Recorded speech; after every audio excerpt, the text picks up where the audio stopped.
Hey everyone, and welcome to Game Night. My name is Jordan Davidson, aka That Dev Jordy, and I'm the founder and creator of Legends of Mystguard. Before we get into that, I wanted to remind you to please give the video a thumbs up and subscribe because that does help me grow a lot. Please be sure to comment any questions or feedback you may have below, and I will be sure to respond to them all. Please also keep in mind that these are prototypes, and I'm currently working with two very talented artists on the card and board art design, as well as custom miniatures. Here's the art style that we're going with, as well as the custom miniature that we had made. Legends of Mystguard is an auto chess-like hero battler, where players will draft teams of 4 legends each, and the victor is decided by which team has the most kills by the end of the 10th or the 15th round. Legends of Mystguard is currently balanced and made to have 2 main game durations, along with 2 difficulty levels. We are also prototyping alternative game modes that we will release information on at a later date. Players will decide to battle it out in a 10 or 15 round game. You will also decide to play what we have been calling ranked or quick play. In quick play, all legend source types will be nullified, meaning there will be no built-in counters or weaknesses. In ranked, all legends will have their sources impact the game. Sources consist of a Trinity-style counter between Spirit, Arcane, and Nature sources, while Shadow and Light sources counter each other, leaving the title source as an isolated faction with no counters or weaknesses. Each legend will have a passive ability, a basic ability, and an ultimate ability, which we will go over further in the combat phase. In Legends of Mystguard, movement in combat is forced, which results in an ever-flowing battle without any stale or run-and-hide tactics. Now, let's get into Phase 1, our draft and setup phase. In Phase 1, players and teams will take turns drafting from the 36 unique legends while selecting 2 at a time in an alternating fashion. When a player drafts a legend, they will need to collect the legend's legend board, reference card, Myst token, numbered base ring, 4 wooden discs, and a health dial.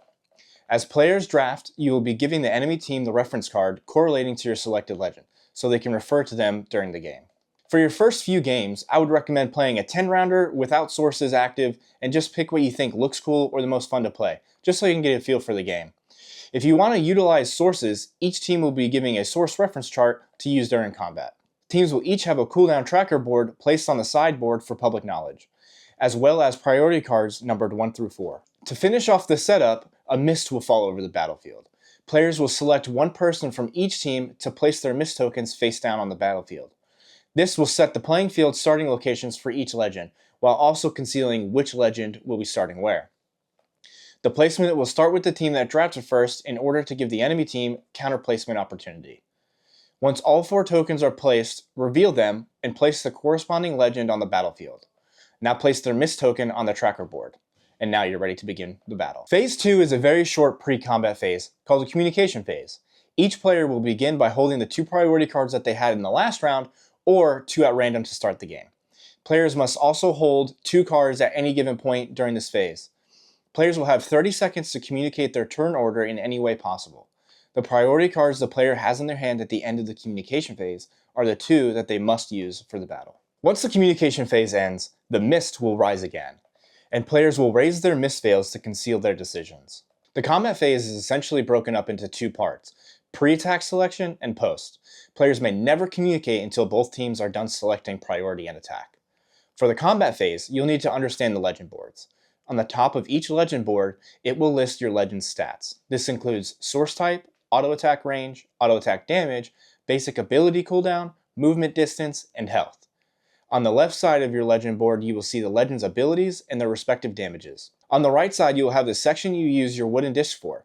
This shows the attack type, selecting no target, or selecting a target 1 through 4 based on the team color. Players will use their priority cards to place them face down on each legend board to dictate combat order.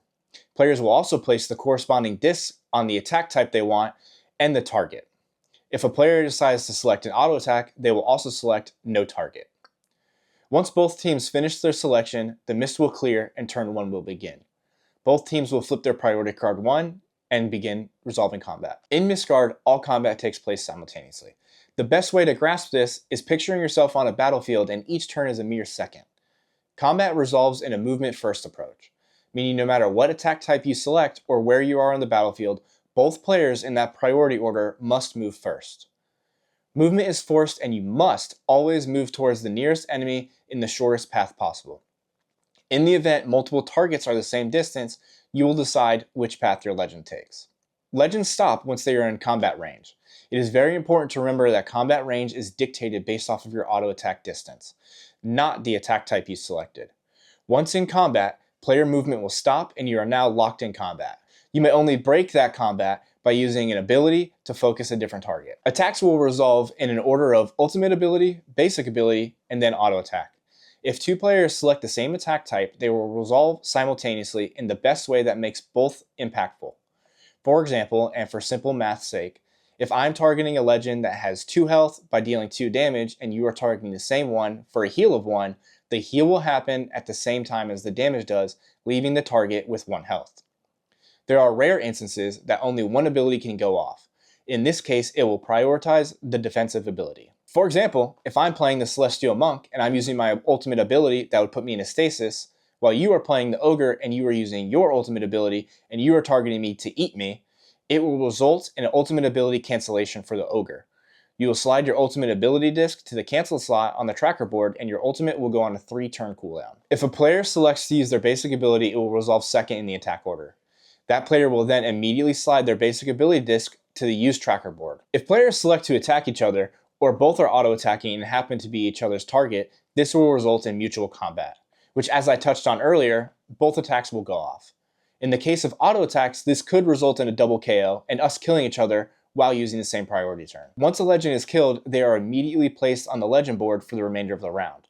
Your team's kill counter will go up 1. The final phase is the Upkeep Phase. Legends will be transferred from their legend board to the respawn sideboard, or if they are already there, they will transfer to one of the spawn tiles ready for combat. Enemy legends will move towards each other in the same way while in the spawn section.